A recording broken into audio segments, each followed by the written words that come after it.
Hey everybody, I'm Andy from Ward's Equipment Rental, and today we are going to show you how to use our Essex Silverline drum sander.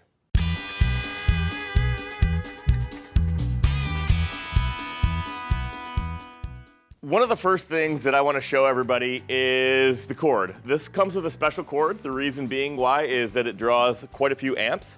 And the special cord has what looks like a 220 cord, but it's actually just a 110. On the other side, it's just going to plug right into your wall. But on this side, it has a special end. It's going to match the end right onto your drum sander, and it only goes in one particular way. It's important that you put it together and not only plug it together, but we're also going to twist. That's what locks it, and it prevents any sort of sparks or anything within there. It is important too that we don't add extension cords to this. You wanna make sure that you can use this close enough to a plug.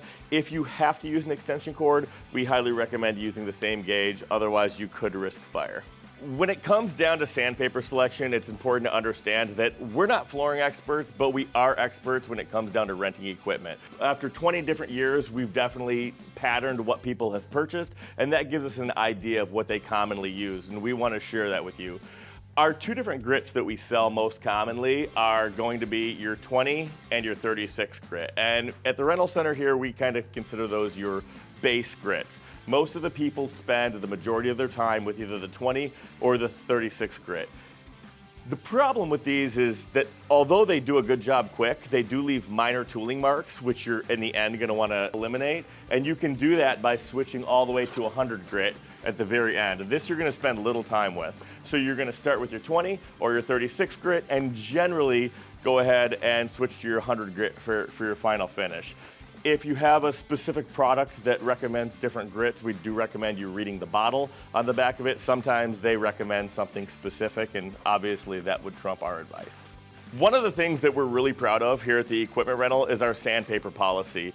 In the past, we've had people that have had to make multiple trips back and forth, and the way that we eliminated that with all of our sanders is by giving you a pre-made care package prior to you leaving. We want you to make 2 trips to the rental, one to pick it up, one to drop it off, not several to go back and forth. And the way that we do that is by giving you a pre-made pack of sandpaper when you come to rent the drum sander. We have 5 different grits, 20, 36, 60, 80, and 100. We give you 5 of each, you bring back whatever you don't use, and we figure out your total later. One of the nice things that it has is a vacuum feature. The vacuum feature is going to suck up the majority of the dust while you're sanding, and it's gonna bring it into this bag.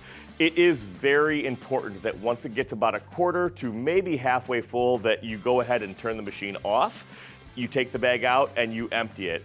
Letting it fill up any farther past halfway, you actually risk fire. And this is not just one of those gray area fires. It truly can happen, and we've had it happen here before. What happens is the sandpaper can nick a nail, which causes a spark, and goes into a full bag of sawdust, and that can cause fire. So again, we can't reiterate enough, when it gets to about a quarter, maybe halfway full, you want to stop operation, take this off, empty it, and then continue.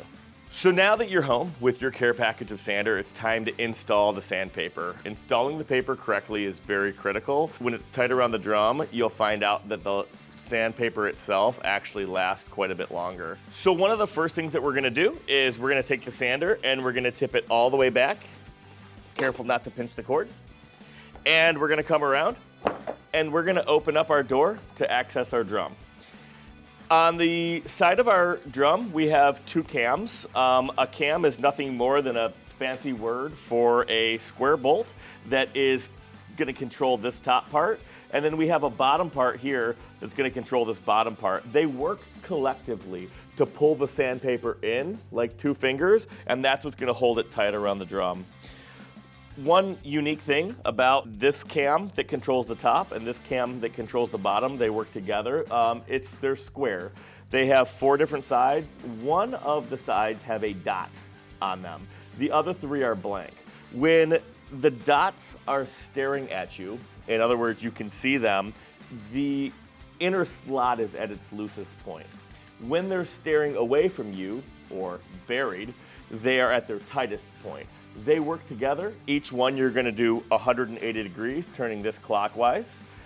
You're gonna go to the other side and you're gonna turn that one clockwise also. When you work them together, it's going to pull your paper tight, and we're going to show you what that looks like. So now that we have our door open with our two cams staring at us with the dots shown, we're going to take our sandpaper that is already cut perfectly and tapered for you, and we're going to close this for just a second, and we have a piece of aluminum here that is our sandpaper bender. We're going to pre-bend this paper, which is very important, prior to putting it on, and I'm going to do that for you.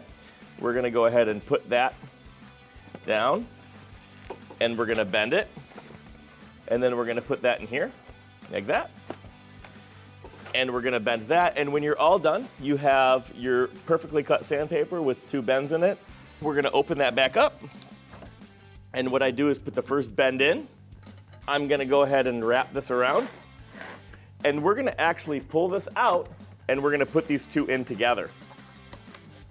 One thing that you'll notice is that without any tightening at all, by pre-bending the sandpaper, is that it already fits nice around the drum. So we're off to a good start. And now we're ready to use the two cams together to pull the sandpaper tight around the drum, and then we can go. So this cam is we're gonna go ahead and bury the dot, and we're gonna do that by basically putting our 7/16 wrench on it, and we're gonna bury the dot there. It's now at the bottom, and now we're gonna go ahead and bury this dot to the bottom. You can do either one in order, just know that the second one that you do is where they meet, so you're gonna have to put a little elbow grease into the second one, and I'll show you what that looks like. You put that on there, you're gonna stop the drum, bury it 180, and you've now installed a 20 grit sander right on this drum. Nice and tight, ready to go.